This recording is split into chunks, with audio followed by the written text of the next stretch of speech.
بسم اللہ الرحمن الرحیم۔ شروع اللہ کے نام سے جو بڑا مہربان اور نہایت رحم فرمانے والا ہے۔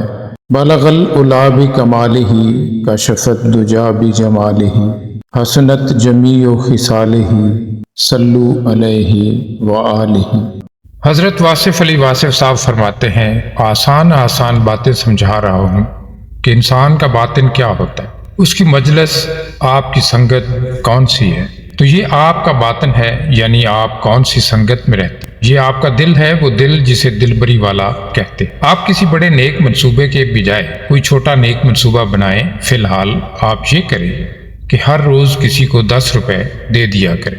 آپ کسی بڑے منصوبے کی بجائے چھوٹا منصوبہ بنائیں، مثلا کسی غریب کو روز کھانا کھلا دو۔ اس میں منصوبہ نہیں چاہیے، کوئی واقعہ نہیں چاہیے، اور اس طرح آپ کا کام آسان ہو جائے گا۔ دعا کی زنجیر کھٹکھٹانا بھی قرب ہے۔ دعا سے محروم ہونے والا اللہ سے محروم ہو گیا۔ جب انسان بزرگوں کی عظمت کو تسلیم کرنے سے منکر ہو جائے تو دعا چھن جاتی ہے۔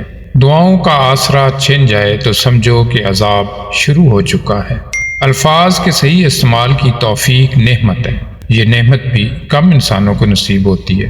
الفاظ سے ماحول کو خوشگوار بنانے کا کام لیا جائے تو بڑی بات ہے۔ خالی الفاظ نگلنے اور الفاظ اگلنے سے کوئی مسئلہ حل نہیں ہوتا۔ الفاظ سے ماحول روشن کیا جائے، الفاظ سے دلوں کو خوش کیا جائے، الفاظ سے تعمیر ملت کے عظیم کام میں شامل ہونے کے لیے لوگوں کو آمادہ کیا جائے۔ غلط عمل ایک بچھو کی طرح انسان کے باطن میں موجود رہتا ہے اور اس کے بڑھاپے میں اسے اندر سے ڈستا رہتا ہے۔ ہماری آنکھوں کے سامنے عجائبات ہیں لیکن ہم دیکھتے نہیں۔ ایک معمولی سی بے عقل بے شعور گائے کتنا بڑا کرشمہ ہے۔ فطرت کا عجوبہ، گھاس سے دودھ بنانے والا حیرت انگیز کارنامہ ہم کیوں نہیں دیکھتے؟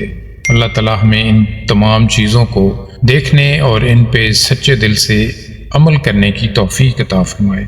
آمین ثم آمین۔